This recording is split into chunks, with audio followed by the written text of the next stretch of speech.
Faizan, how would you like to introduce yourself? Yeah, absolutely. So, my name is Faizan. I'm the co founder of Headstarter, and I like to think of myself as three things. One is a founder, another one is an engineer, and another one is an educator. So, as a founder, I'm a co founder of Headstarter. I basically lead all technical work for the company, and so I'm able to build out all of our products and you know, also teach how to build those products, Right. from full stack to AI applications. And I've taught AI to probably I would say maybe over 1,000 people so far. And it's something that I'm really proud of. And so, yeah, I mean, I like to categorize myself in those three buckets. But, I went to St. John's University.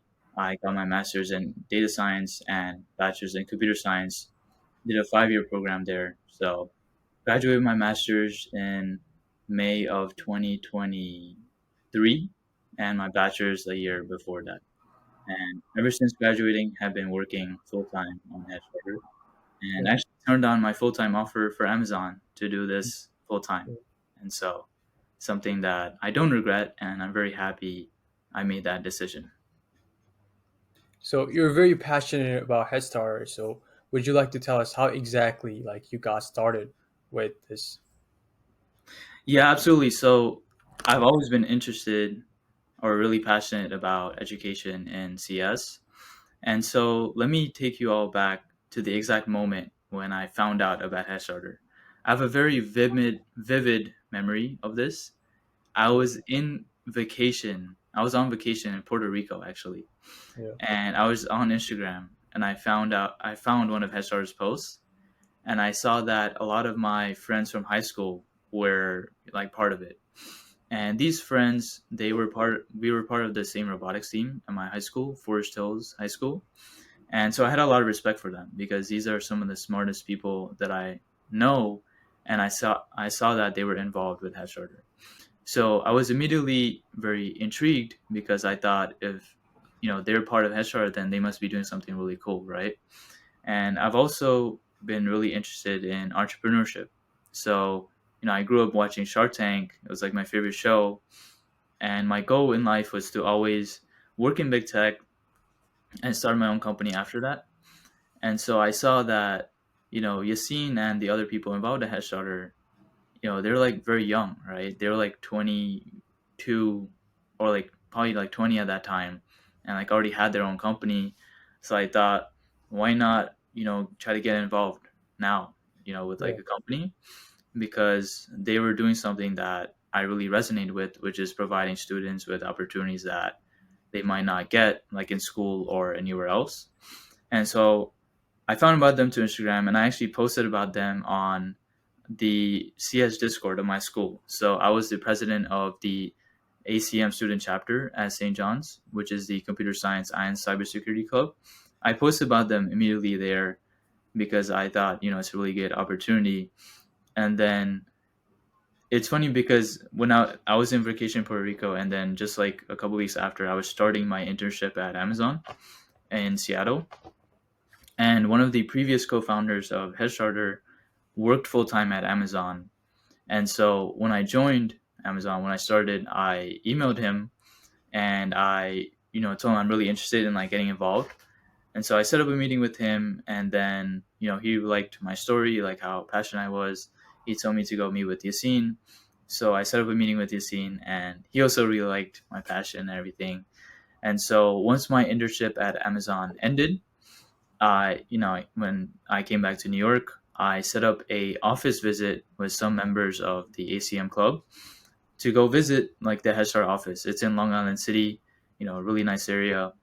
And so we went to the office, and there I was thinking, you know what, this is such a cool place. I have to like get involved somehow, right? Like I want to join the team because at the time my Amazon internship ended, but I wasn't sure if I want to continue there, or also I wanted to keep my options open in terms of like um, what companies to join like after graduating, because when I finished my Amazon internship, I had one. I had one I had one final year left in school for my master's, and so I knew that the market was still tough at that time. This was like 2022, like late 2022. The market was still tough at that time. So I was thinking getting involved with Headstarter, it'll only boost my resume and I can, apply to like other companies as well after like that experience. And so what I did is I pitched an idea I had on like some like AI resume tool. Now keep in mind this is October 2022. ChatGPT did not release yet. And I wanted to mention that because like I was doing AI and ML like years before GPT came out. I published a research paper on ML like almost 5 years ago at this point, and so I pitched that idea to one of the other co-founders of Headstarter, and he really liked it. And then at that point, they just kept inviting me back to visit the office. And then one day, Yassine finally decided, okay, let's give him a shot, and he kind of gave me an offer. And honestly, I wasn't even looking to like code or do anything technical at that time. I was more interested in like, I saw that they weren't even active on Instagram. They didn't really. I felt that they weren't doing a good job of getting the word out there on Headstart and like everything they're doing. And so I thought, why don't I told him like, dude, let me just handle your Instagram page. Let me just do some of your marketing work.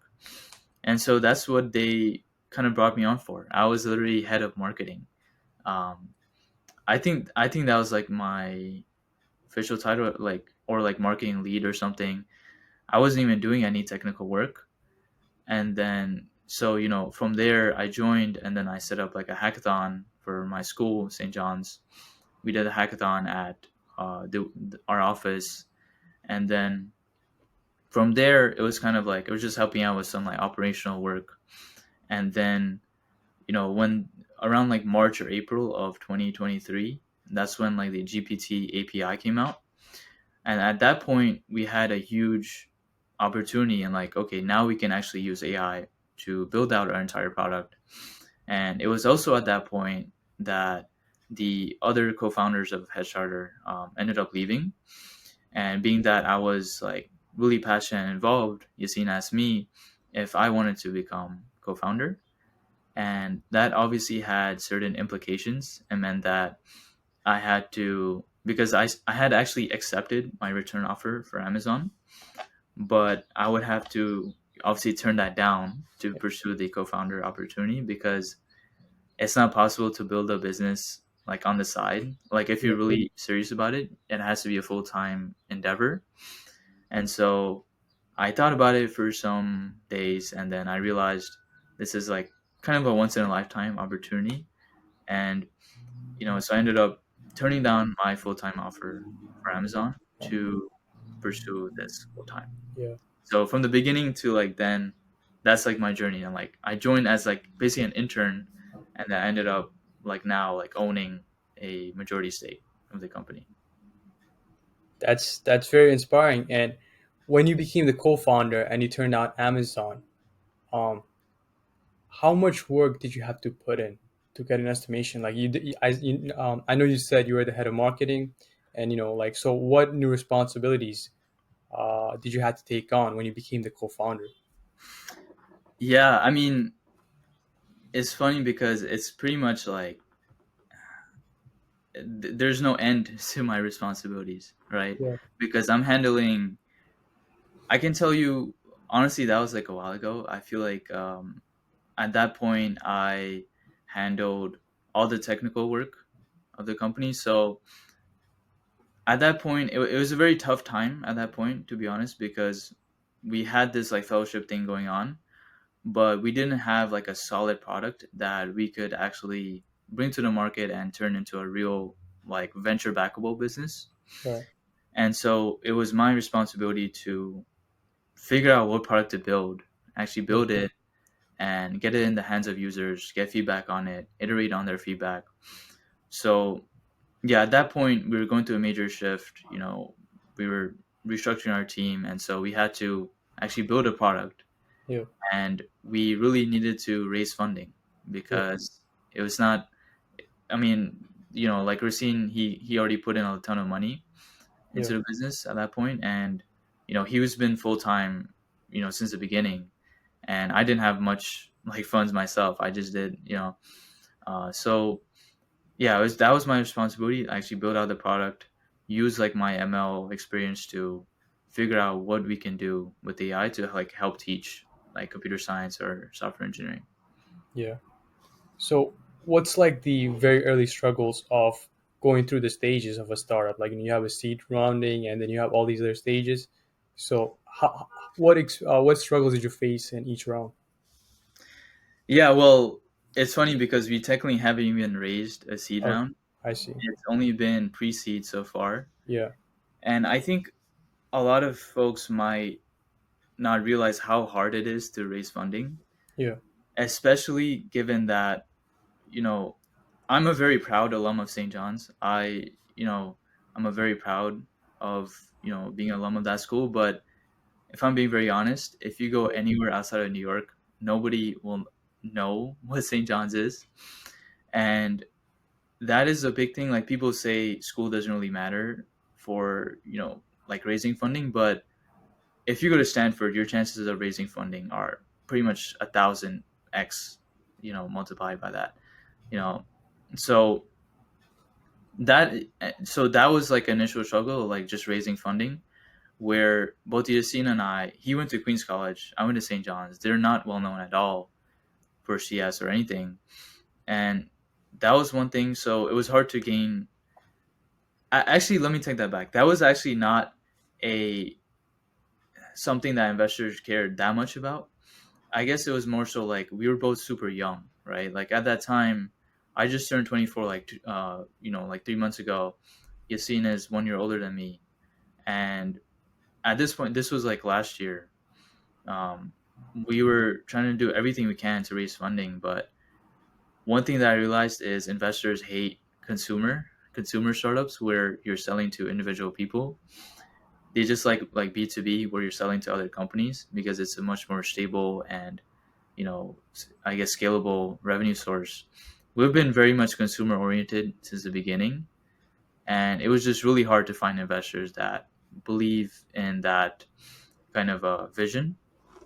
And Mhm. so not only were we consumer, but we were also in the ed tech space, right? Like education technology.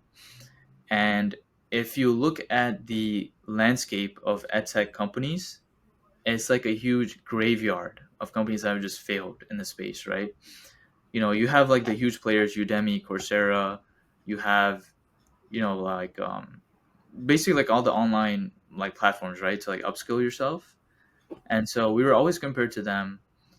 And the question that we were always asked is like, what is your moat? What is your differentiating factor? And I guess we didn't have much to say in the early stages because it's like they always used to ask, what is our defensibility, right? And to be honest, I think if any investor asks that, it just shows incompetence because you can ask that about any company. Like what when you're like a two-person team in like the earliest stages, of course you're not going to have anything that's truly defensible, right? I think the key thing is that we had we had incredible conviction. That's what you've seen, and I think is our strongest feat, in that we truly believe that CS education is broken, it's archaic, and it needs to change, especially with all the new AI advancements. And we're seeing CS students graduate without jobs, and even if they get a job, it's not related to anything technical. And so we had conviction in the idea through and through. Like we were never challenged in terms of our conviction, right? And I guess that eventually the payoff, where we did end up getting one investor, then our second one, and a third one, and kind of just like kept on going from there. Once we had that initial traction, you just need one person to say yes, and then it becomes a lot easier. But back to the original question of like early Yeah. struggles. Well, that was the main struggle, right? Just being able to Yeah. raise funding. But I guess if you look at the effects of like struggling to raise funding, it's like I like we worked out of our office, right? Like So I guess I've never actually said this publicly, but like Yassine and I, or actually no, I think I said it, but Yassine and I didn't pay ourselves anything Yeah. for a year. And so if you think about it, I turned down my full time offer for Amazon. Yeah. I was around like 140K total compensation, $200. Right now, of course, I have equity in the company, but it's not liquid. I can't just sell that like anytime I want. And so the whole point is I took the offer for the equity because I know one day that Mhm. equity is going to be extremely valuable, right? So you see, and I are making zero money, literally, literally zero. I mean, for me, I have certain expenses. I have like my car. I have to like, pay for gas and food and whatever. Yeah. And honestly, it was super tough because we were in the office like 5 days a week, and I was like, you know what? Some days I didn't need lunch. Some Mm. days I didn't need lunch, or if I did, it was like one protein bar, and that Yeah. was it for like the whole day because I just couldn't. It was just too much to get lunch every day, And the days that I did get lunch, I felt like guilty. I'm like, you know what? I'm wasting money here. Like literally every single expense we had to be extremely conscious about because we were like running out of money, right? Like we had to pay for rent for the office, we had to pay like for our tech infrastructure or whatever. And so that was tough, man. I mean, I'm so glad we got out of that. But I Yeah. should say there is beauty in those times of struggle where, to be honest, looking back, I never like those days were fun, although they were, super tough because when you're working with people who are super motivated and just want to succeed, it just pushes you past your limit to become better, you know. Right. And so, yeah, we're gonna need lunch, and I guess like, I mean, I should say it should be kind of obvious. I had like zero free time. Like sometimes I had to miss, people's birthdays. I had to miss certain, like family events just to like work. And I mean, that's still true today. It doesn't get any like there's no such thing as work life balance when you're running a startup. But I think I've learned, almost 2.5 years in, I've learned to kind of just like adapt and work with that. But a lot of the early struggles are kind of still here. We're still pretty early stage. Yeah. I guess there's different kinds of problems at every stage. We're far past that stage where we're struggling to build a product and whatever. Now we have a product out there, and now the main thing is like getting more people to be on it. Yeah. But I know it's a long answer to your question, but hopefully that shares I some. think it's a very insightful answer because you're very detailed in exactly what you did, and it will inspire like a lot of people who are just finding their first startup, second startup, and going back to that college and branding and all that other type of question. So the CS world wasn't always like this. It was just like more people started getting it each and every year. So it has become a very competitive field in just like maybe the last 5-10 years because everybody's in it. So if you were in high school today, what exactly would you tell yourself to like get you a head start ahead of everybody else right now? Yeah, that's a good question actually, because we have paid users in our program in high school right now. Yeah. So it's not even something I have to think about myself. There's actual people that I'm giving advice to on this. So one thing that I would say, and I guess this might be controversial, but I would say maybe consider not going to college at all, Mm. right? Mm, yeah. If you do go to college, make sure you're not breaking the bank. If you're actually taking out a loan to go to college, that might be a huge, you might really regret that. Unless you're going to MIT, Stanford, Harvard, or like any Ivy League, I feel like it really doesn't matter at that point. If you do go to Ivy League, there's a strong case that, like, obviously it's worth it. But even like NYU, yeah, I don't think it's worth it, because the fact of the matter is, if you're in high school right now, if we just think logically here, by the time you graduate college, like it's 2025 now, like let's say like 2029 you graduate college, we're gonna have like AGI or an AI that's 100% better than like any human engineer, right? So I think the key thing here is to realize that jobs are completely going to change in the next even 2 to 3 to 5 years. In that, if you really think that an engineer is going to be like coding manually, like by themselves all day, without the use of AI to help them, that's like completely ridiculous to think that it's not like we're definitely going to get to a point where 80 to 90% of code is AI generated. If I'm speaking for myself, pretty much like 90% of my code is AI generated because I use, this AI code editor called Cursor. And the key thing to realize here is that for anyone in high school, don't be that discouraged because, to be honest, AI does make a lot of mistakes. I spent over an hour yesterday trying to fix a super simple bug that Claude 2.5 Sonnet wasn't able to figure out. But the key thing that I want to mention here is that human plus AI is incredibly powerful. If you're already a competent engineer, then AI will literally make you like superhuman. Like you can code literally 100 times faster. And so if I was in high school, I would literally try to build new projects every single day. Or if it's not every day, like every week, because the best way to learn is by actually doing something. And I think, in CS programs or just CS in general, there's too much of a focus on theory and you're not applying any of the skills that you're learning most of the time, right? I see way too often, and I believe I'm very, I can speak on this in detail because I've seen it firsthand. People graduate from college, they don't know how to connect like front end and back end. They don't know how to connect like two APIs together.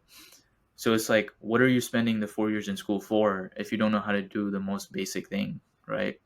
Because back then, it used to be like you're doing CS to be able to build anything that comes to your mind, right? That's the reason why I did CS. But I think the whole industry or like people started getting into it just for the money. They thought it was easy. And maybe it was, maybe like around 2020 and pre-pandemic, but I think now unless you have a true passion for it, it's going to be incredibly difficult for you to stand out. So, yeah, I guess like if I was in high school, just code, build a project every day. Think of a problem that you face that you can use some technology to help solve, right? Like, for example, that's what I did. I found like I'm spending a lot of time researching stocks. So I built like a program to help me find them faster, you know? And so that's just like one example. But if you do that, I would also recommend posting everything on Twitter. It is something that I myself should do more, where I've seen people get internships by posting on Twitter or DMing people on Twitter and just by it's called like building in public where you post about everything you're working on in public so people can kind of learn your journey. So I would do that, and honestly, you know if you keep doing that for like consistently for even 2 3 months, you'll probably get an internship just from that, because you would be seen as much higher signal than even someone that maybe they go to an Ivy League school, but they're just doing classwork. They don't know how to make a simple web app, right? Whereas with you, you actually show competence in that your work is out there, your code is out there, anyone can check it out. They can see that you're actually skilled in what you're talking about. And so you would be much more hireable than someone, even from an Ivy League, that might not know the basic stuff of building like web apps, for example. So that's what I would do. And like if you're applying to college, then maybe um yeah, or I guess if you do go to college, I'll say the main thing I got at St. John's was community. I'm still very much in contact with my friends from St. John's. That's actually like what most of my friends consist of today, like my friends from St. John's. And obviously because of my affiliation with the ACM chapter, um I've gone to meetings pretty much every semester and like led workshops for them even after graduating. I think the community aspect is extremely important. That might be hard to replicate anywhere else, where after you graduate college, there's very few places you can go where everyone is like the same age as you, kind of like similar to you. And so if you're going to college, just focus on the community aspect and probably just learn on your own. That's why I would say, um, don't like take out a loan for college, because it's probably not going to be worth it, to be honest. Right. So, speaking on that, like building the network, connections, community, all that, I think, um, what advice would you give for people who struggle with that? For example, when I was in CS class, a lot of people like it just sat by themselves. They sat in the corner, didn't want to talk to anybody. Just like did the classwork, then like went back to home, and like just got like straight A's. But it's like they didn't want to talk to anybody, anything like that. Well, what's your Mm. advice to people who are either antisocial or just like don't want to talk to other people? Yeah, this is a great question because it really does resonate with me. And I have never really been that much of a social person. If I'm being very honest, I actually don't like, I guess, like talking to people. I would much Yeah, rather just code. If I'm being very yeah, honest, I just like coding. But it's funny because like a large part of my job right now is literally yeah, onboarding every single user that joins Headstarter. So their first introduction to like the program is through me. So I have to make yeah, sure that's really good. But so I've always been, I've never really been that outspoken, or kind of, I've always actually been very reserved and I guess shy. yeah, And honestly, I started to realize that if I want to be successful, that I cannot just like be quiet all the time, right? Like I right, can't just be the quiet kid in the corner that doesn't say anything and get straight A's, because those are not the ones that actually end up building generational companies, and you hear about them, right? yeah, So what I did, I guess, is I put myself in positions that I felt uncomfortable. You know, yeah, I went from being the shy kid to leading the CS club at my school, yeah, right? And that was obviously a big deal for me because I was, always scared of public speaking. I honestly never really talked to that many people before got involved with the ACM club. And so I forced myself to kind of be outgoing, to talk to people, and kind of, build my network and connections. And I guess a lot of it, came from when I first started working at Headstarter, obviously, because I'm interacting with a lot of people and, a lot of students. And so I think it all comes down to a mindset, right? That if you think you're going to be successful by being like shy or quiet, it's just not going to happen, right? Because people need to know who you are, they need to know your name. And it's the people that speak out more that, kind of end up succeeding, right? Because, like if I'm meeting with an investor and they see that, I'm just like quiet and I'm not able to like sell, right? Then why would they want to invest in me if they see that I can't even talk to a customer or, anyone else, right? So I guess for me, I forced myself to be in a position where I have to network, I have to talk to people, and like I need to get myself out there, or else like it's just gonna be a huge problem for me, right? So it all comes down to a mindset that you have to realize that like if you want a good job, it's very easy to see like who's like shy in like an interview. I've interviewed maybe like, I don't know, like 50 plus people, and it's always the people that are outgoing that stand out more, because what people don't realize is that people like working with people who are interesting and are easy to talk to. And if you're like super shy and reserved, it's extremely easy to spot, and it's just going to hurt your chances of getting a good job, because you're going to be seen as someone super super dull, super boring, and no one's going to want to work with you because maybe you're like kind of awkward, and you just need to work on your social skills. So that's what I would say. Put yourself in uncomfortable positions, be part of your school's club, and I guess like, yeah, just start talking to more people. you know it's it's a very different process from like forming friendships in high school, then to forming friendships in college, and then forming friendships in real life. How would Hmm. you like compare the different like progression of how you like form friendships? Oh, that's a good one. So with me, I've always kept a very small circle. My Yeah, closest friends now are my friends from high school. And so I guess like with me, I only want to associate myself with people that, you know, are a good influence. So and people that like also uplift me and like motivate me to become better, right? So obviously, I guess like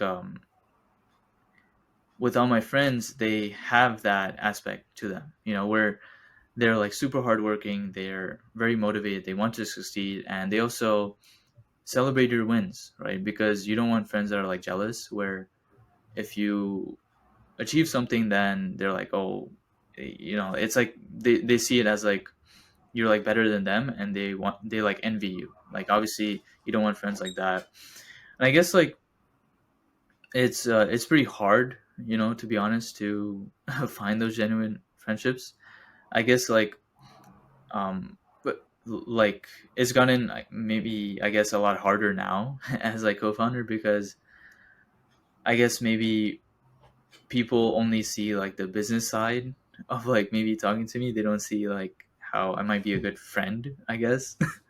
But I think obviously with my friends that have known me since high school, they know like my upbringing. They know that I like to have fun, have a good time, and so with them it was never really been an issue.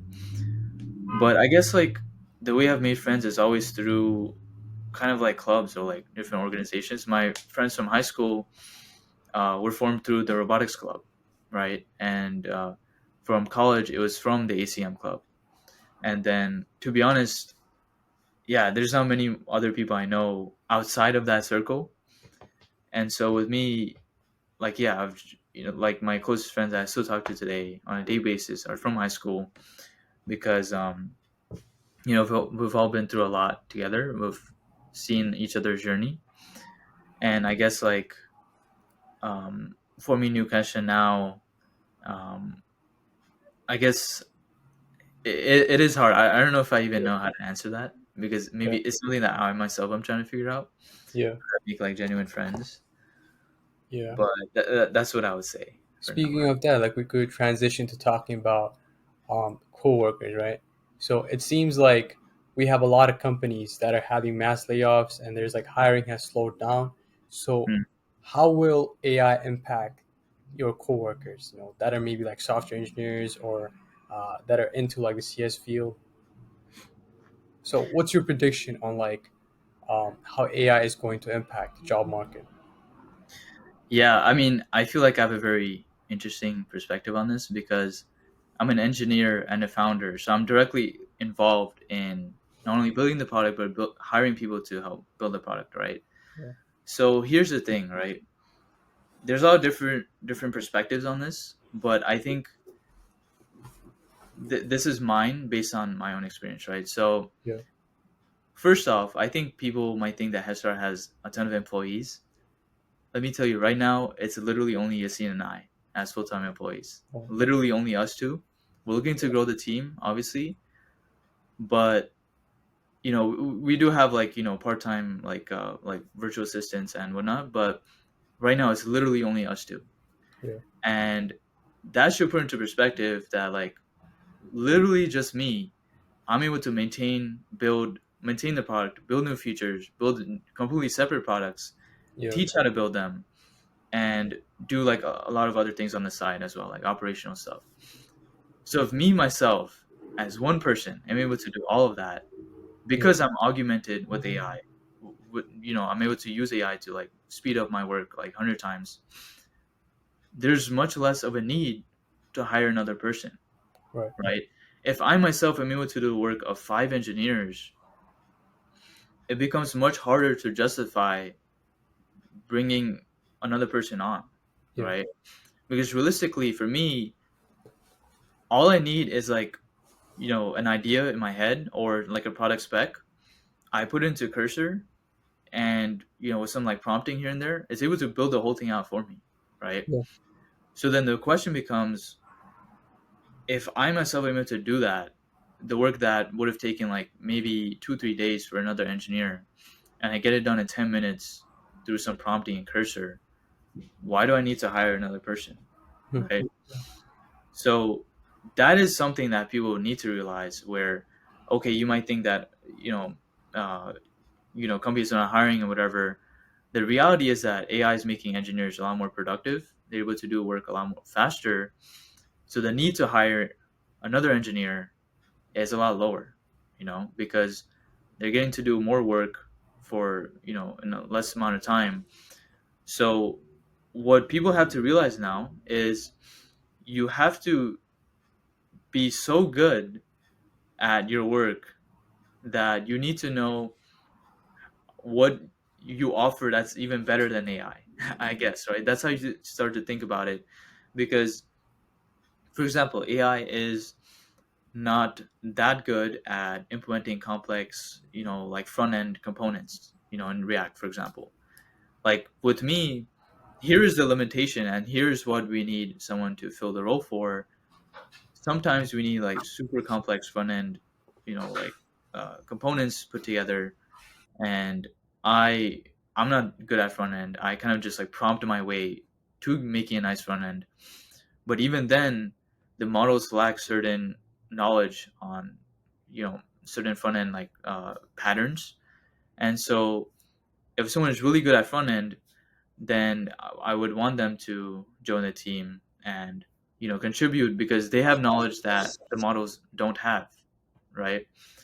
So for any CS student right now, you have to really stop and think about this, because here's the thing, right? Like as a CS student, you're not entitled to a job. No one's just gonna give you a job like as like a charity thing, right?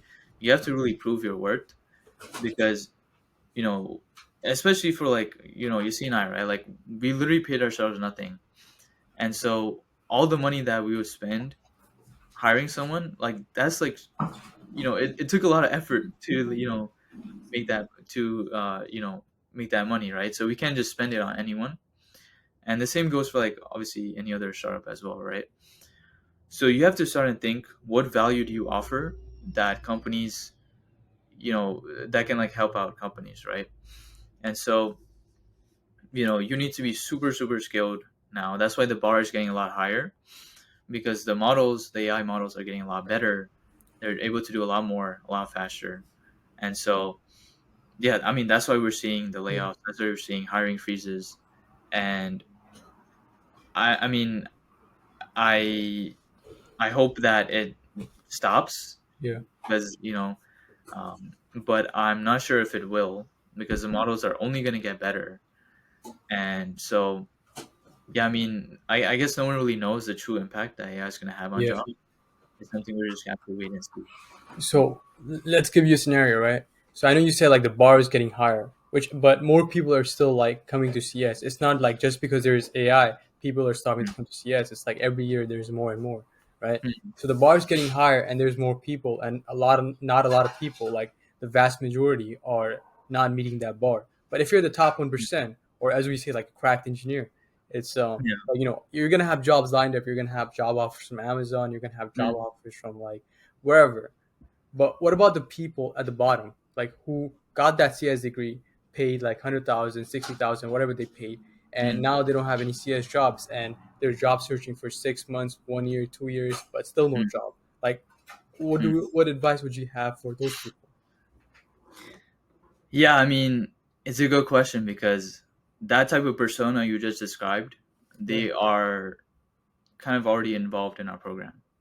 yeah, And so it's something that obviously we have to think about, right? Like, okay, so the persona that you described, like they already have a CS degree, right? right, So okay, gives you a good foundation, like, but I would say from what you should do very specifically, this is the same thing I said for like the high schooler, right?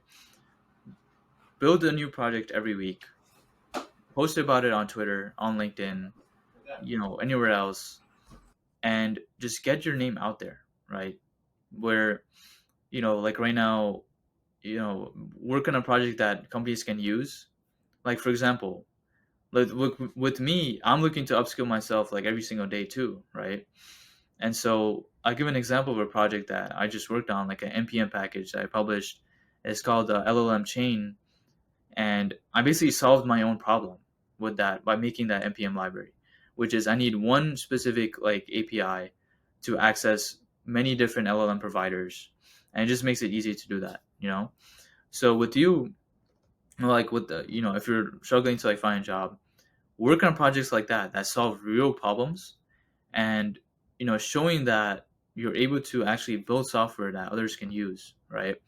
Where I feel like if you've published an npm package, that's probably one of the highest forms of signal, in that you're extremely competent, like candidate, right? That's one example of like something that's super high signal. Another one is, maybe I'm a bit biased because I did it myself, but like publishing an ML research paper, that is a super high form of signal. Another one is having like a personal blog, or like a technical blog. And the key thing here is that what each of the things I just described have in common is publishing, putting your work out there. If you're just on localhost and building things, and maybe you don't even push to GitHub, then who's gonna like know about your work, right? Like no one. Like no one's gonna know what you're able to do. And this is the key thing that I think people might not realize, but CS is such a unique field in that the barrier to actually build and publish something is so low, right? Like imagine someone who's like studying chemistry, or anything in medicine. For them to actually create something, you have to be in the lab. You have to, have all this equipment. You have to like do this and that. For CS, all you need is a laptop and an internet connection, right? That's literally all you need, and you can build software that millions of people around the world can use, right?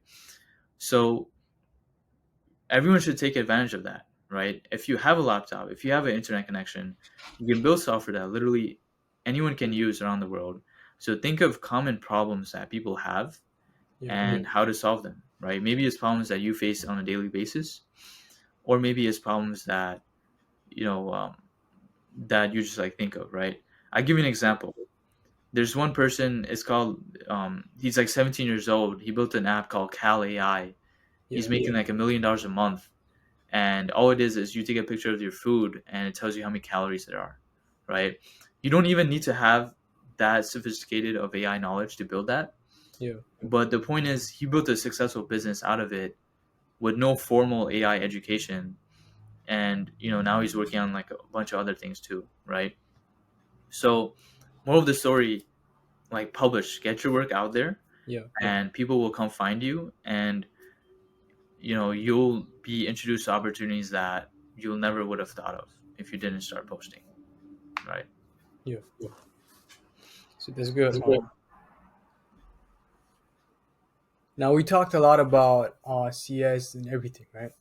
So what is something that you have been waiting for me to ask you? Any question? Oh, Yeah. Like what's something you want to talk about that we haven't gotten to yet? Because I know we have not that much time left. right, right. Yeah.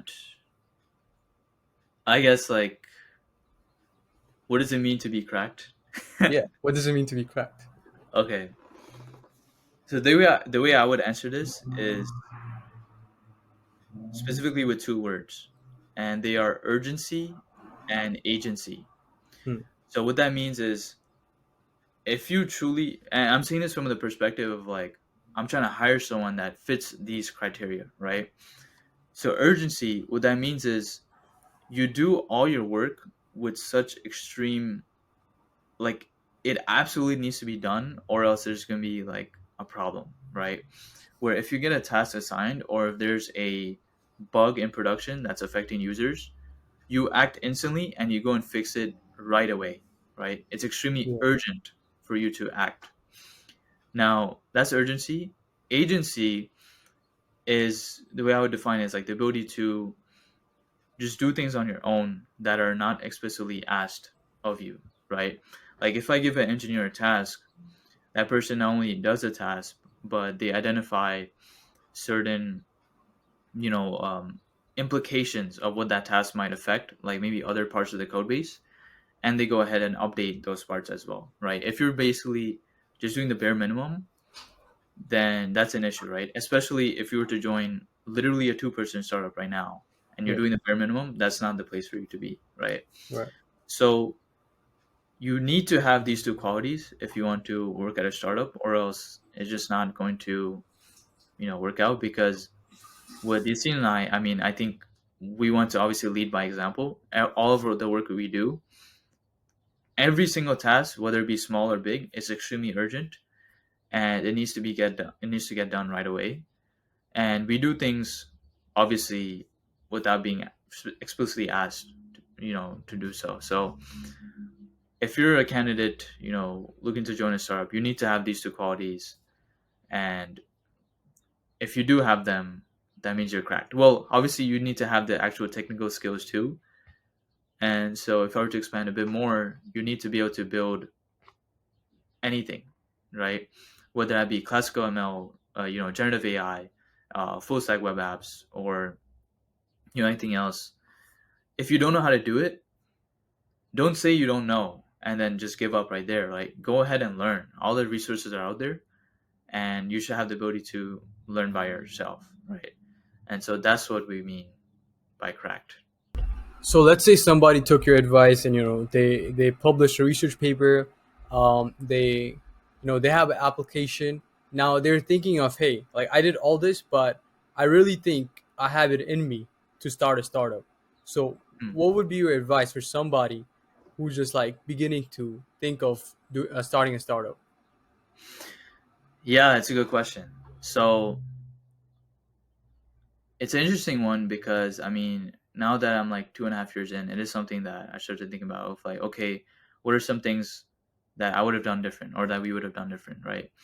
So my advice to first time founders would be think about, like, we have a very specific philosophy, which is distribution eats product for breakfast. And what that means is you can have the best product in the world. Like, for example, you can have the best LLM in the world, but if no one knows about it, it literally does not matter. Like, no one will care because they don't know about it. And so you can have an okay-ish product, but if you have millions of users, then that's a successful kind of business right there, right? So for a first-time founder, you need to think about how you're going to distribute your product, how you're going to get users on it, right? If you're a B2B product, if you sell to other companies, just like cold emailing is not a viable strategy. You need to have more of a targeted approach, right? If you're just sending out like 500 cold emails a day, that's not a that it's not like that scalable, and it's not that predictable of a like funnel for you to like get new users. You need to think of some other like ways to scale, right? If you're selling to consumer, then you need to be really active on socials, TikTok, Instagram, YouTube Shorts, all that. And so, because the idea can be very cool, but if you have a way to actually get, like, the idea can be whatever, but as long as you have a way to get users onto it, that is actually more important, right? Or else you don't have a company if you don't have users. And so think of that. And also, there's a lot of like, if any of you watching like have watched like Y Combinator, they have a lot of videos on YouTube. There are specific ideas called like tar pit ideas, ones that look interesting or sound interesting, but they're actually, if you look into startups that have operated in the space, it's like a huge graveyard of companies that have failed. I think a perfect example is like, you know, like finding events near you. It's like a terrible startup to start events near you, or you know, I guess like any weight tracking or anything like that. It's been done 100,000 times. Any like, thing that's like not like that novel, it's probably not going to work. And so you need to get really creative on what your idea is, right? Because this is another thing. Like, sure, it's very hard to find a very novel idea, a complete novel idea, but as long as you do it 10 times better than the best competitor, then I think you have a solid offering, right? Like for example, just today I was looking at certain email API providers. There's like 10 of them, right? Or honestly way more. Each one of them are venture backed businesses. They each have raised like 10, 20 million dollars. And so they're all doing the same thing, right? So you have to think about what is your differentiator, where if you're creating like a photo sharing app, how is it different than Instagram? How is it 10 times better than Instagram, right? And so when you start to think like this, then be, a lot of it, you have to think about the idea, how you distribute it. And also there's a certain thing called founder market fit. So Yasin and I, we went through the problems ourselves. Like we went through the CS education, we saw it was inadequate. That's why we're starting this today, right? It's not like we studied like medicine and then found this out. We went through the problem ourselves. We faced it ourselves. That's why we started this. And so, if you're like a lawyer, maybe you start like a AI. I mean, it's been done already. Like the companies like Harvey, they do like AI to assist lawyers. And so, if you're a lawyer, you would have founder market fit, and that you have the domain expertise and building a company in that domain. If you're building a company um, that builds rockets, I mean, I can't say I know anything about them, and so that's probably not a good company to found at that point. You know, Mhm. so think about these things here if you want to start your own startup. Yep, thank you. So one thing, when I was like finding my first startup with my friends, one problem I faced was like distributing the equity. So, do you have any thoughts on how like startup founders should distribute their equity for the whole startup? Yeah, that's a good question. so so I guess I can answer this based on how I'm not going to share specific numbers, but so for Headstarter itself, right?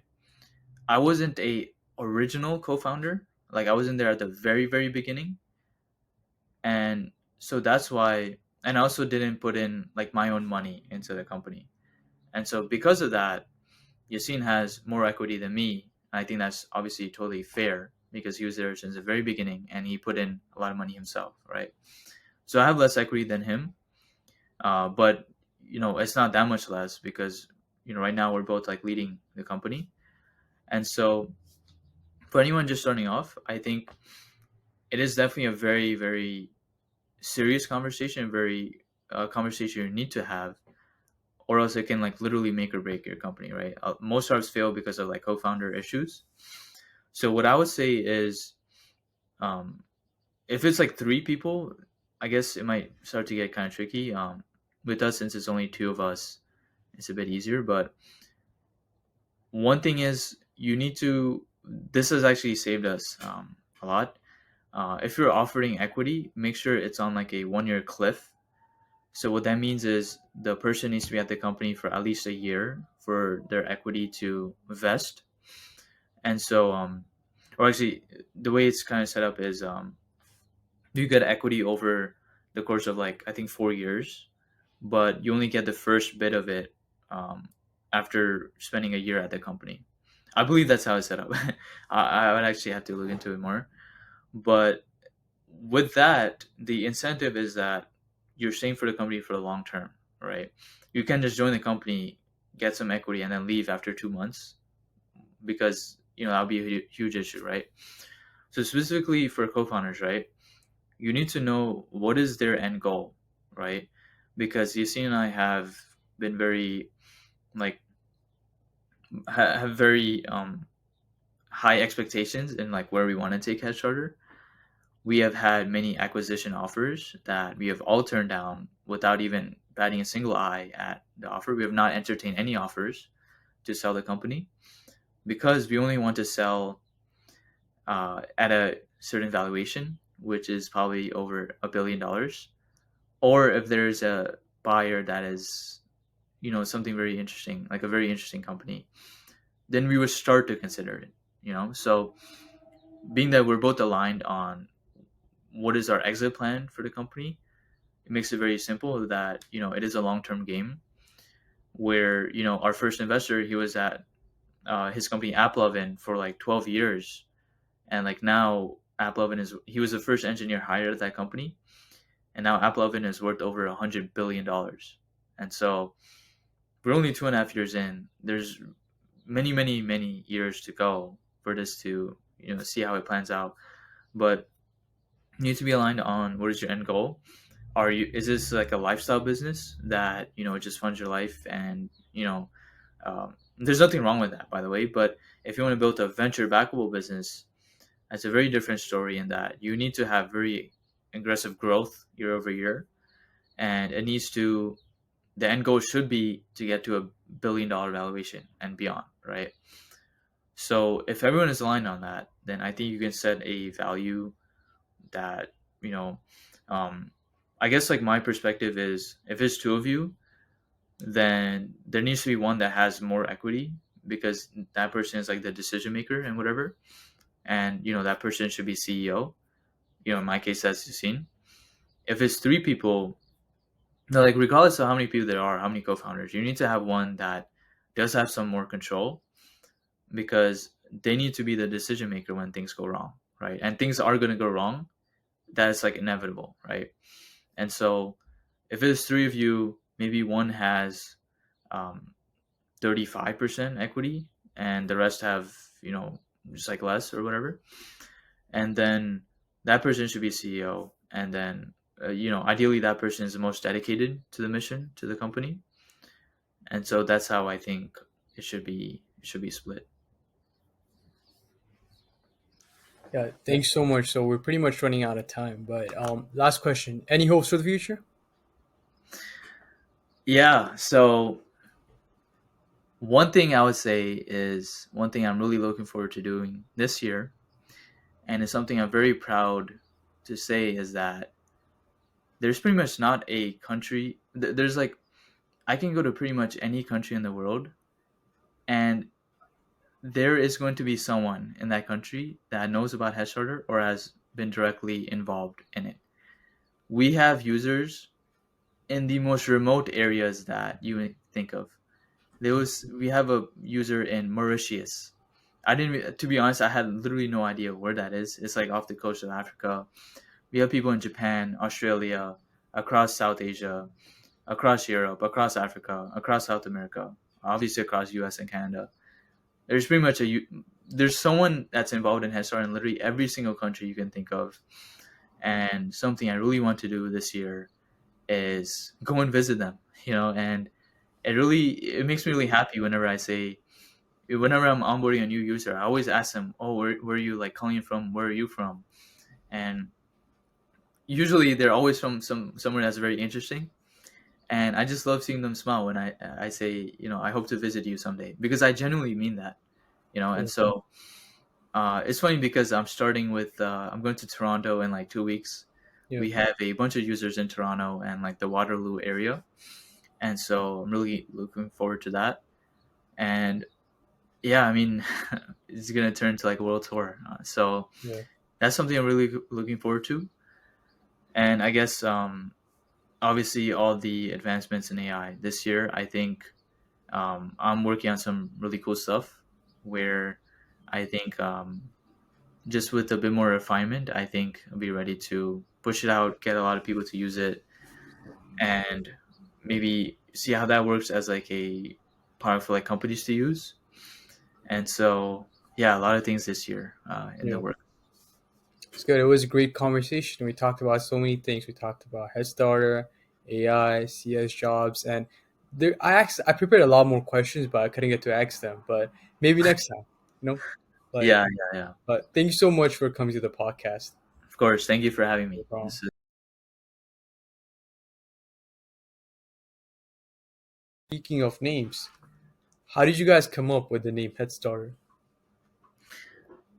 Oh, well, to be honest, when I joined, I wasn't involved in like the naming of the company, Yeah, but like when I joined the company, it was already named Headstarter, and yeah, we weren't going to change it.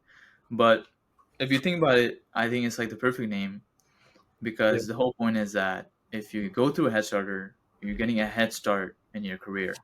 Right. And that's why like anyone who's like in high school that joins our program, I say you're a true example of a head starter because you're getting a head start in your career by, going through our program.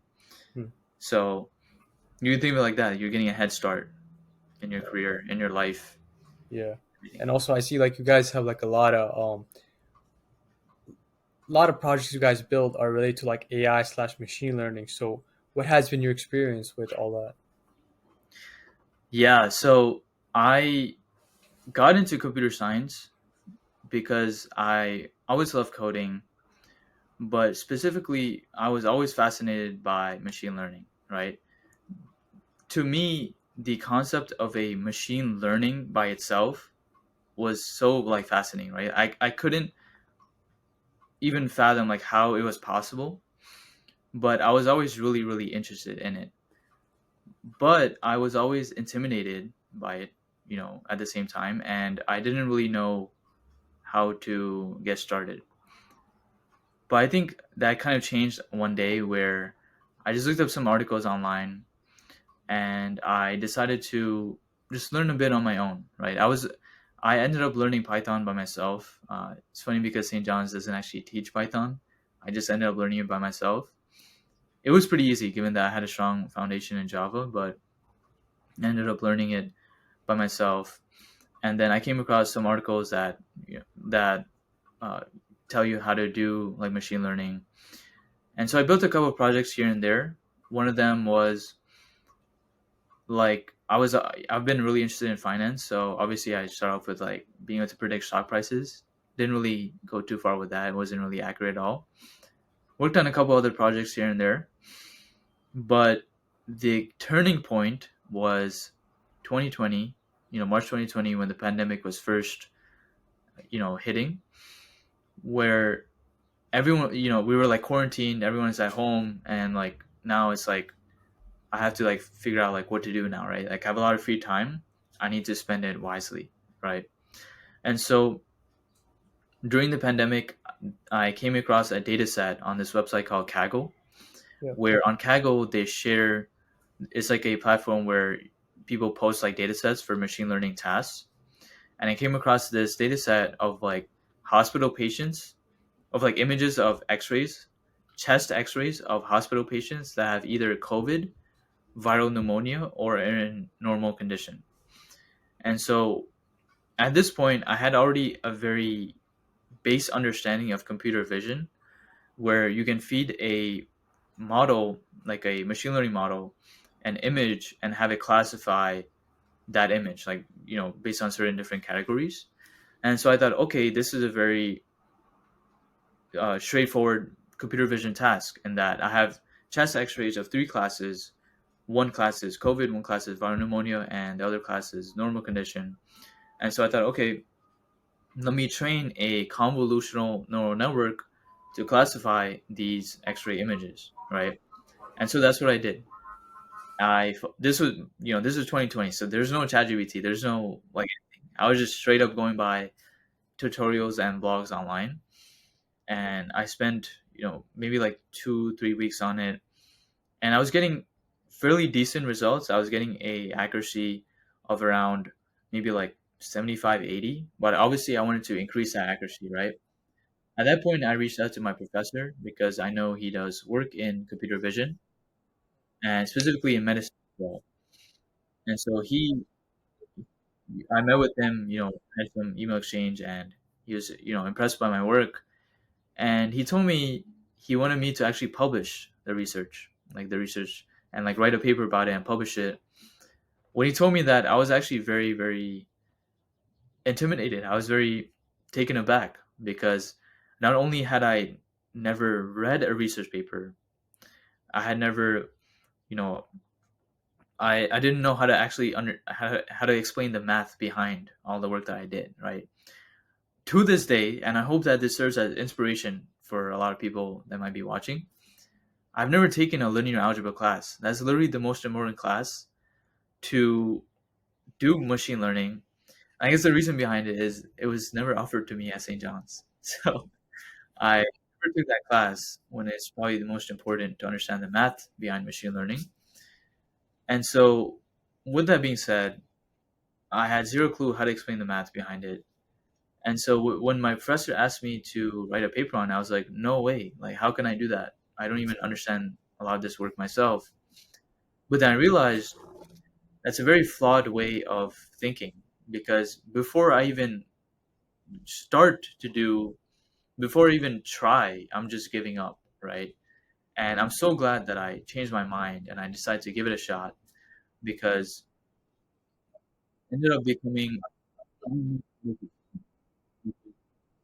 I dedicate myself to writing the paper, improving some of the work I did, increasing the accuracy. The highest accuracy I got from my model is 93%. So given a image of like a chest x-ray, it's the model is 93% accurate in how it classifies the image, whether the patient has COVID, whether it has pneumonia, or whether they're in a normal condition. And so I finished up the code, I wrote the paper, and we sent it out to review. It did actually not get accepted the first time from the publisher because I needed to modify some things here and there.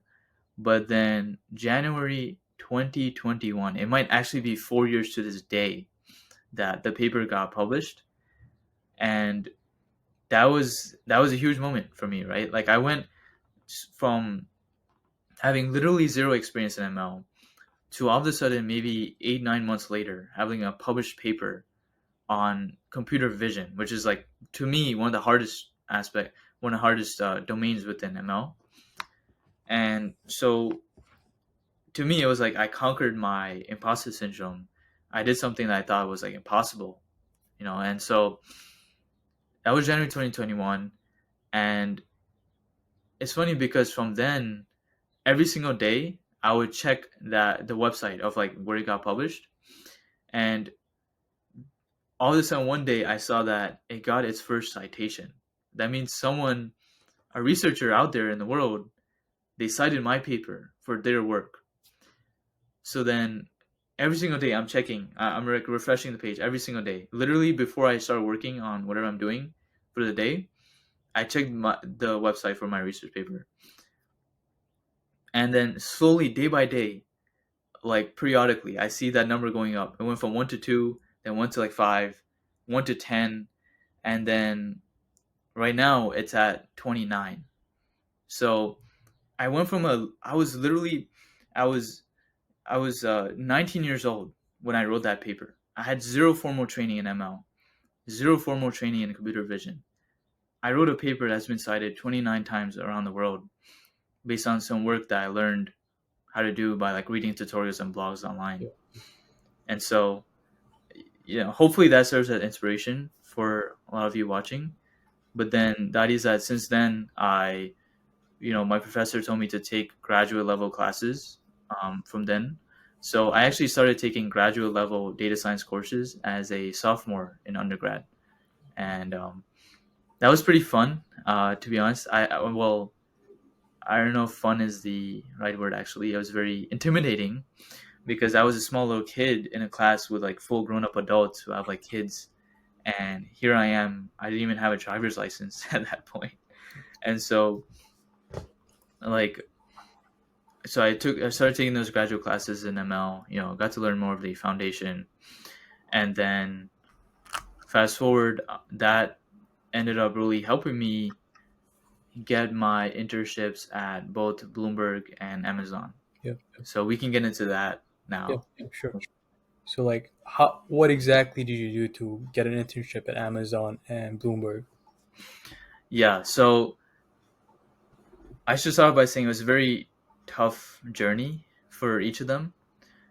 So this was 2020 at the time, and I was applying to jobs like everywhere. Like it was very tough because this was like, the pandemic was going on. It's very uncertain, a lot of uncertainty, and like what's going to happen. But I was still applying everywhere, seeing what I can get. I was fixing my resume up like every day. But the key thing here is that I was working on projects very often too. Like, I mean, people can go to my GitHub and see all the random stuff I was working on. I was keeping myself busy. And I guess there's really no shortcut to it. Like I just applied online for Bloomberg has always been like one of my favorite or like I guess dream companies to work at because I've always been really interested in finance. And I did talk about this briefly before, but I also did a lot of investing in my own. And so I worked on a this program to like scrape data on every single stock in the stock market, and I developed an algorithm to rate every single stock out of 100, and it's based on like 30 different like data points. And so I use that program to find the best stocks in the market to invest in.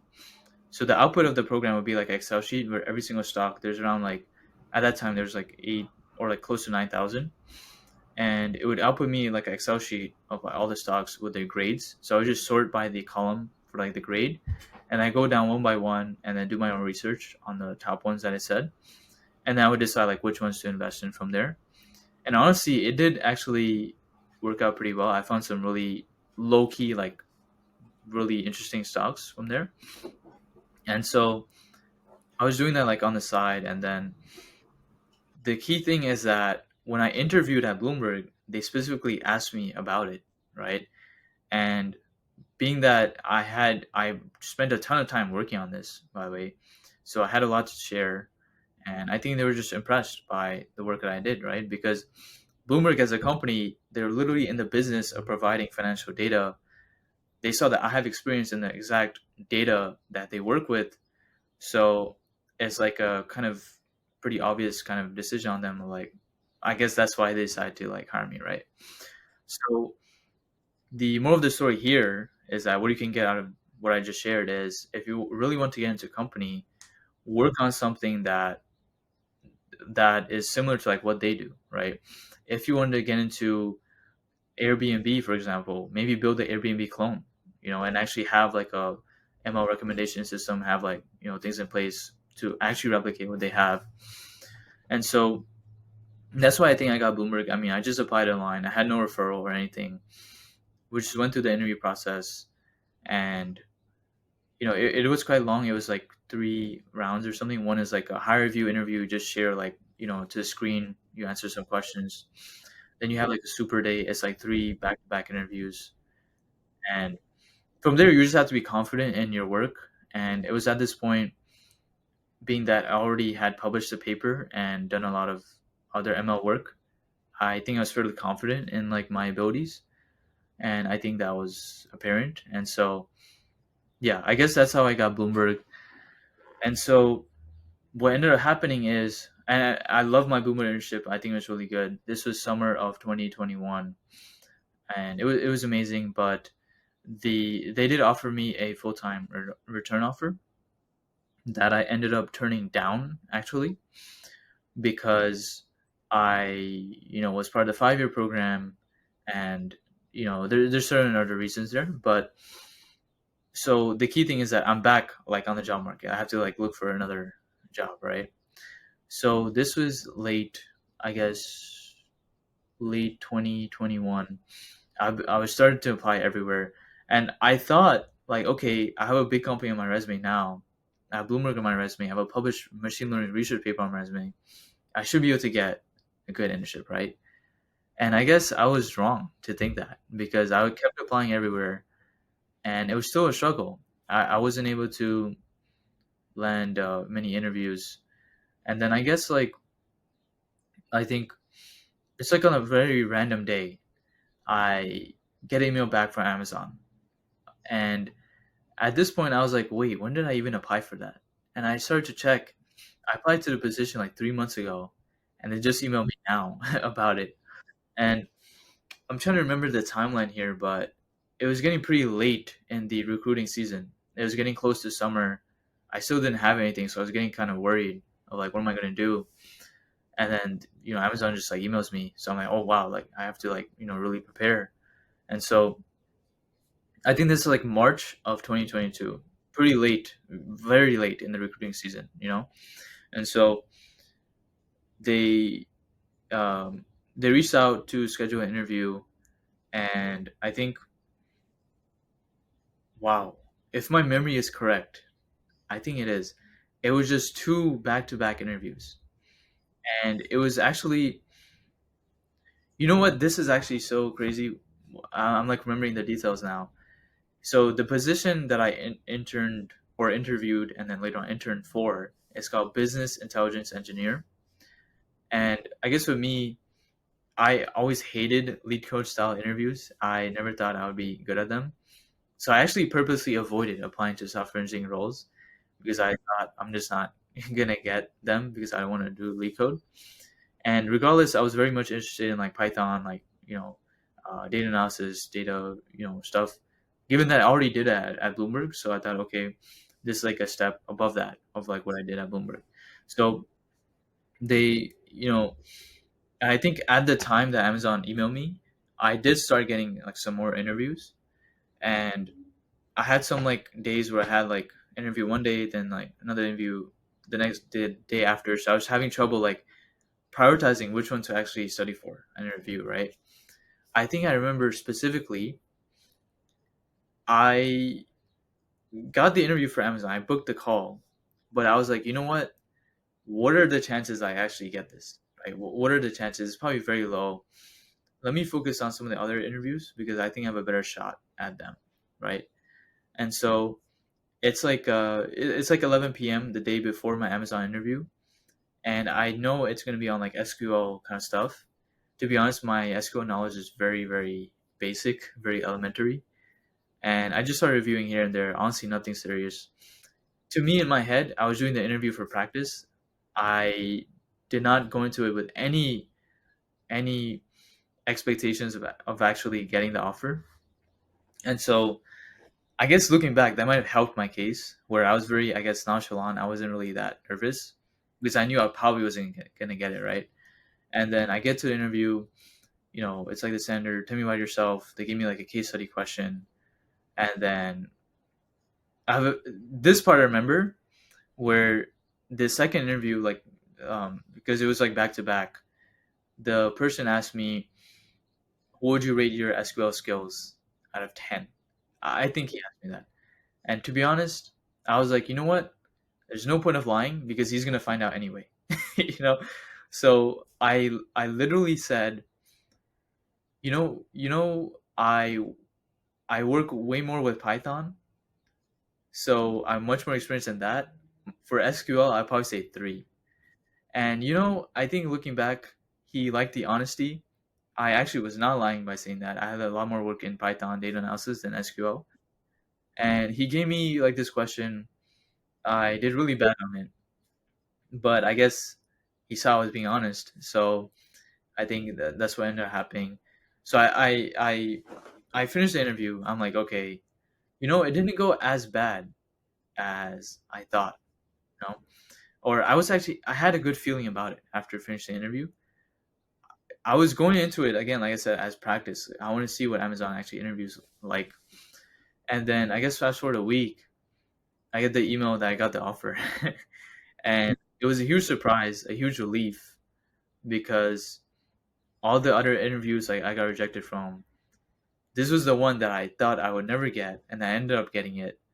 And it's crazy because like it was very late in the recruiting season, right? It's like March at this point, and so to get an offer now for the summer, or like at that point in the summer, was like very rare. And so I pretty much accepted right away. It was in Seattle, so I had to start thinking about like where am I going to stay, like what's the apartment situation. But yeah, I mean, sometimes I guess you just luck out. Maybe they took a look at my background and saw that I have worked at Bloomberg, I've done this and that. Maybe it's worth a shot, to give me a Yeah. shot. So, I don't know. That's how I was able to get it. It looks like the thing you do really well at is like you take the initiative like you did with the machine learning research paper. Like you're solving this problem, you're making this application, and then you had the idea to like email your professor. I think a lot of Mhm. students like they would be like, hey, my professor's too busy, I don't want to bother him, I don't want to go to the office hours, it's just like I don't want to do anything with that. But you took the initiative and you emailed, and he gave you that idea for a research paper, and that took you like a lot far. And Mhm. the other question I have is like, how do you? phrase a lot of the things you did in their like in your resume, because I know like a lot of people, they might be able to build great applications, they might have amazing work experience, but they're not exactly able to put that in your resume. Hmm. Yeah. Right. Yeah, I guess it's gotten a lot easier now with like GPT and everything. But it's very interesting because this was way before GPT came out. So with me, I took an actual scientific statistical approach to making a resume. In that, if you look through my GitHub, a lot of my work from like 3 4 years ago was, parsing like job descriptions, seeing how well it matches to your resume. I've spent a lot of time working on that, and that's what guides me in like giving feedback to people's resumes now, where I understand it from a statistical aspect of it, where every single word on your resume should have a purpose and should be calculated, right? So if a company is trying to hire you for a machine learning engineering role, and they're looking for someone who has experience in, you know, um, like PySpark or scikit-learn and like all the different ML libraries, right? The more times you mention those keywords in your resume, like the more it's going to stand out, right? It's just literally statistics at this point, because that's what all the ATS scanners are doing. They're extracting the text from your resume, comparing it to the job description, and seeing like how similar it is, right? And so, if you have a blank resume, that's a huge problem because you're not going to match like it's not going to rate your resume high at all. And then so you have to be able to find, get the most. Oh wait, hold up. The fire alarm just went out in my house. Let me just wait for it to stop. Okay, it stopped. All right. So I was saying every single word in resume should be calculated. And so what you should do is look at the job description and find the keywords that are in it. So if it includes a scikit-learn, pandas, uh, Spark, PySpark, whatever it is, right? You should try to include that in your resume. Now it becomes very tricky because a lot of people might end up lying or kind of fabricating the stuff they put in their resume. And I guess it is a very tricky thing to do because if you're not actually skilled in those areas, then it's going to be so your interviewer is going to figure that out pretty fast, right? So I thought, okay, there's no reason for lying in terms of the skills I have because they're going to find out anyway. But my perspective was, let me try to phrase it in a way that sounds as impressive but remains truthful, right? And so that was like my strategy in that there's certain ways to phrase things to make them sound more impressive, whether it be just like your word choice or sentence structure.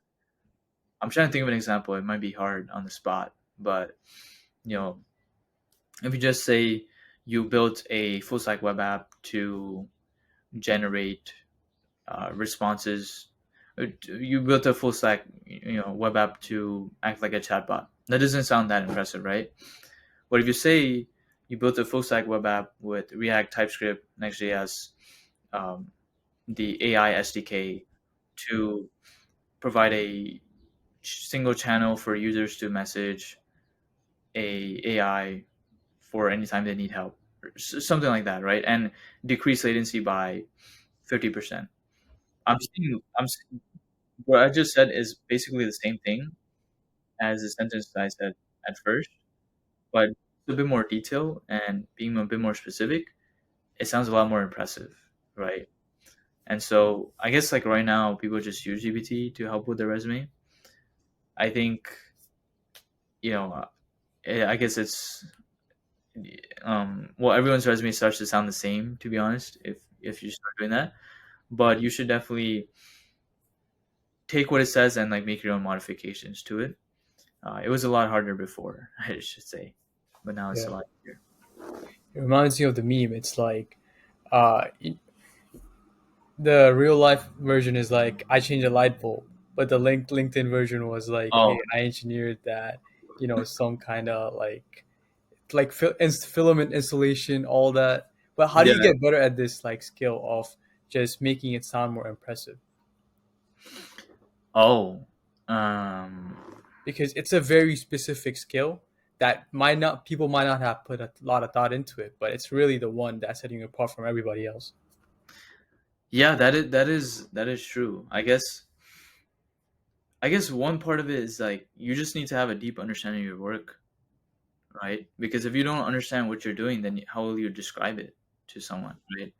So if you like if you don't actually know what type of like computer vision model you're using, if you don't know how it's evaluated, then you can't really describe it, right? Like if I say, like for example, for someone who doesn't have much knowledge in ML, they can say something like trained a neural network to classify images with 99% accuracy or something.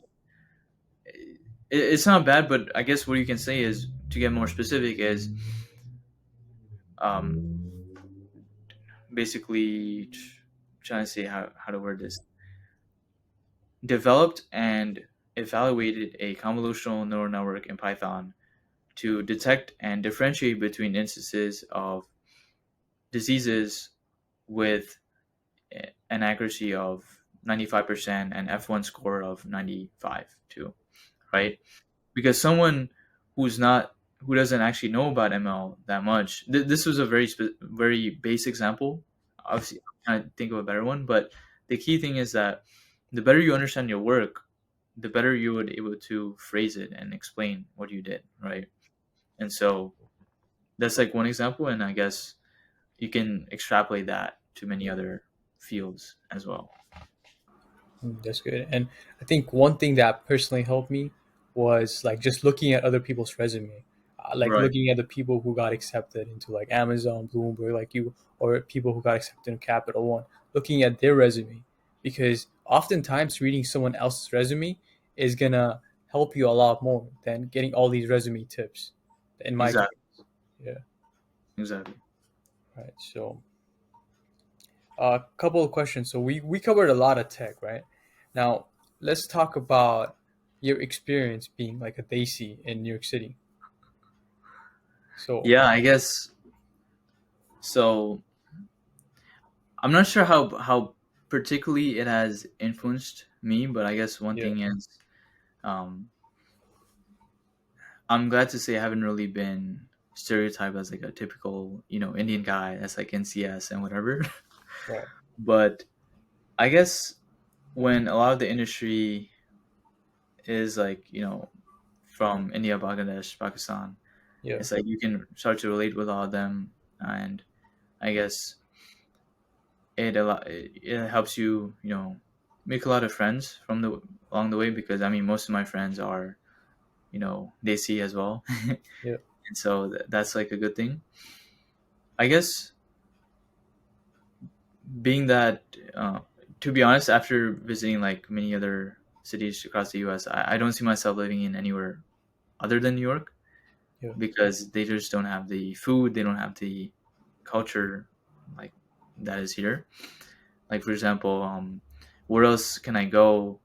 Like there's one memory in particular that I have that I think is like peak New York experience. yeah, Uh, it was like the night before our event, our like Headstarter tour event in New York. Like we had like a venue in Midtown, and I was with Farzi and Sajad. They're like big influencers, yeah, and it was like 1 or 2 a.m. We're in Jackson Heights getting some. Um, we're getting like pani puri yeah, from like a cart in like Jackson Heights. It's like, where else in the world can you do that, right? yeah. And so that's like some peak New York, experience. And I think being Desi, I guess I don't know if I have much else to share about that.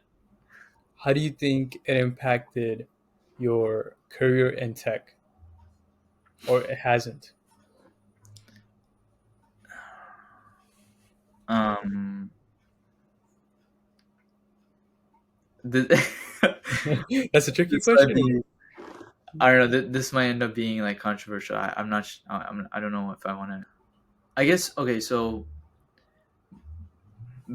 being that I'm Indian, I know the Yeah, struggles of like immigration here, specifically in like the H1B and other, like how long the wait is to get a green card. Like this is the one thing with like the difference between India and Bangladesh and Pakistan. You can, like, if you're from India, you will have to wait literally 100 years to get a green card, where someone from Bangladesh can get it in, like, I don't know, 1 or 2 years, right? Literally just because of the place you were born, you have such a huge disadvantage. And so with me, like, when I'm at these companies, I see the effect of like the H-1B, and that there's a lot of employees at these companies that are kind of just there in the hopes of getting a green card, but they're kind of just like locked at that company until they get it. Because if they leave that company, then they would only have like 2 months to get another job, or else they'll get deported back Mm. to like India or whatever. And so I guess, being that I'm dating myself, I kind of understand their struggle, and it's made me really like empathize with them, and that you know that I see how hard they work to fulfill like their dream of like eventually getting the green card and like becoming a citizen later on. Yes.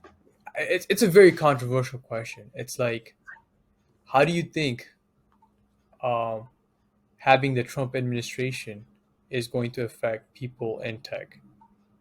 Oh, that's good. Oh, okay, yeah, I can answer that. It is kind of related to what I was going to say anyway. Yeah. So I just want to say, like, my end goal, like the whole point is that I see business and startups as a proxy to be in a position of change, right? And what I mean by that is, when you have money, you have power, Mm. right? And when you have power, like, you have influence over the country, policies here and there. And so my end goal, it has kind of changed here and there, but it was one goal has always been certain, in that if I were to sell Headstarter, or like we become really successful, we have like an IPO and whatever, it's to always become an investor afterwards, right? And I guess it's kind of similar to what I'm about to say, but become an investor and invest in other startups myself. Obviously, being that at that point I would have been a successful founder, I would know how to spot other founders who are bound to be successful too. So I would want to invest in them, right? And so my other goal that has become more clear to me more recently is, I'm not sure if I want to be directly involved in politics, but I think the key thing to understand is that politics is actually how you incite change, right? And I think the one thing that needs to change in this country is better ways of legal immigration. And what I mean by that is, there needs to be a more clear path for high skilled immigrants to come here, because especially for people in India, they can be extremely, extremely talented, but they, because of certain immigration rules that are kind of arbitrary and ambiguous, they have to go back to India. So instead of getting all the talent here in the US, we end up losing them. They go back to India, right? Yeah. Literally just today, I was onboarding someone new who paid for Headstarter. He got his master's from USC, and he had to go back to India because of like certain like rules or like laws, right? And it's so unfortunate that, I mean, Trump has been actually very. He has stated that he wants to give everyone who graduates from a U.S. university a green card.